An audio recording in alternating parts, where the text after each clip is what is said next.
In today's video, I'm gonna be teaching you guys how to quickly defeat the Wither. But before we get into this, I know I say this every time, but please consider subscribing. It would help me out a lot more than you'd think.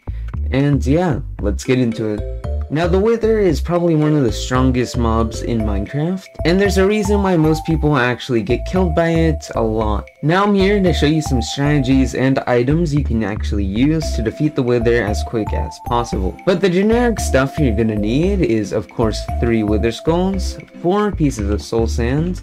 I would recommend 5 to 7 buckets of milk, and 2 to 3 shields, unless you have Unbreaking 3. So, starting this off, let's see what our first one is. And it is actually the underground strategy. Now, the mining strategy is basically like this. You dig down a fair bit away from your base or whatever you're on, because you obviously don't want it escaping, or have the possibility to escape. Then you would want to dig a hole just like this, like you're strip mining for diamonds or something. And then, obviously, make like a little spot and then put the Wither Skull in. Now, just like that, and then I run back. Sometimes he gets in a weird position where you have to really hit him first. And what you basically want to do is really just back up and shoot him. So I would recommend you have like a stack or at least half a stack of arrows to deal with one Wither.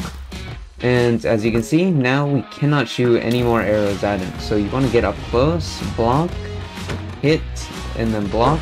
I'm gonna speed this up for you guys because it's basically just the same motion, just hitting blocking.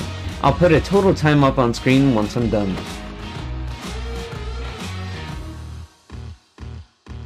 Now obviously you would want another shield, but there. Now we just killed him. I obviously almost died just because I didn't make it long enough. So make sure you actually make this really long so that you don't have a chance of dying.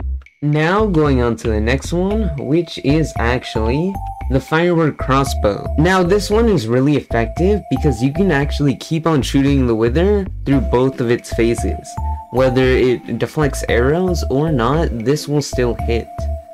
Now you can either use a normal crossbow or a quick charge crossbow. Obviously quick charge would be much faster and easier to do. So I'm in the middle of a village, and as you can see, these villagers will actually help us because they're distractions to the Wither. Just spawn it in just like this, run away. Obviously set your spawn nearby if you think you're actually gonna die. But I would actually recommend using this strategy normally with the underground strategy, as it's really easy to kill with him. Now all you have to do is you have to kind of be good at aiming, but you can really quick charge this. And if you're feeling afraid, go inside a house or even like under some cover like trees, and you can just easily kill him while he's trying to target you through here. As you can see, sometimes you'll hit yourself if you're too close to him, so I would recommend you back up. And if you want to use your shield, you actually have to switch to it in your hotbar because your fireworks have to go in your offhand for you to use them. So sometimes if you're doing it in this biome, he can get stuck on top of the trees just like that. But it kind of makes it easier for you to shoot him, and see, he'll be coming.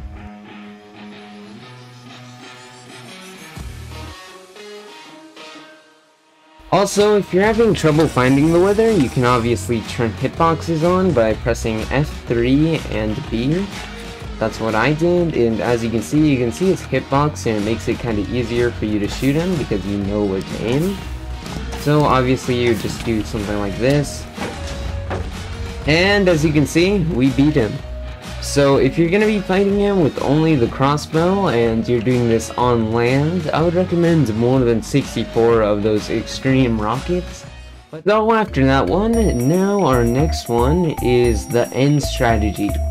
Now the end strategy is actually in the ends, of course, and it utilizes the bedrock that's already in the end to trap the Wither to go kill him. So the first thing you want to do is come over to this portal that sends you back into the overworld. Obviously you want to do this once you defeated the dragon. So you want to make a little staircase just like so, and make a room that exposes all the bedrock on the ceiling. Now once you've done that, you want to actually get 4 obsidian and place them just like this. So you want to place them like you're placing a Wither down. Just like that. And once the Wither spawns, they'll get trapped in these bedrock. Now we spawn in the soul sand, and now we do the wither skeleton skulls to make the wither. Now the wither will be trapped in there and it will suffocate itself. Now you don't want to try to punch it, because if you do, sometimes it has a chance to actually escape. And as you can see, it died and dropped the nether star. That felt like it took about 2 or 3 minutes. I'll put the total time up on screen right now to see how long it takes to kill one of them. And obviously you can repeat this as long as you want, and you can just either be AFK or doing something in the end while you wait for it to die. So now let's go on to the last one, which is actually the lingering potion of healing. Now this is really effective because obviously healing does damage to the wither because the wither is undead. So this is really good because you can splash it down and it lingers for quite a while, damaging the wither but also healing you at the same time. And I'm going to be using this with the cave strategy to show you how effective it can be. So as you can see, now he's low and we can actually do this. And as you can see, he's taking damage while I'm healing, so I can actually go for him. And as you can see, we killed him. It was really easy because you constantly heal, which basically counters his wither effect. So I'm just going to show you guys how to do the crafting recipes. So let's go first with the Firework crossbows as they were seen first. And this is basically all you need to craft them. Now this won't make a lot, but obviously you can get more supply with them. So basically what you can do is, firstly, to get the Firework star, you're gonna need gunpowder and any type of dye. What you would basically want to do with this is use like a stack of dye and do something like this. And it makes the ball do a lot more damage since you can see all the yellow on it. Now if you need dye, a quick way to actually do this is find any one of these flowers in the wild, or if you already have them, you want to get some bone meal and just bone meal them. Once you got them, you just put them in the crafting table and you get 2 of the dye. Now that's really useful because you can just make infinite dye as long as you have bone meal. So let's just craft a little bit more of these with the dye that we have left. So I'm just going to do something like this. And now that we have a pretty good amount of these, what we're going to want to do is actually craft the Firework. Now you want to put gunpowder and paper, and then what you want to do is surround it by Firework stars. So now since we have multicolored ones, we're actually going to want to like split them up just like so.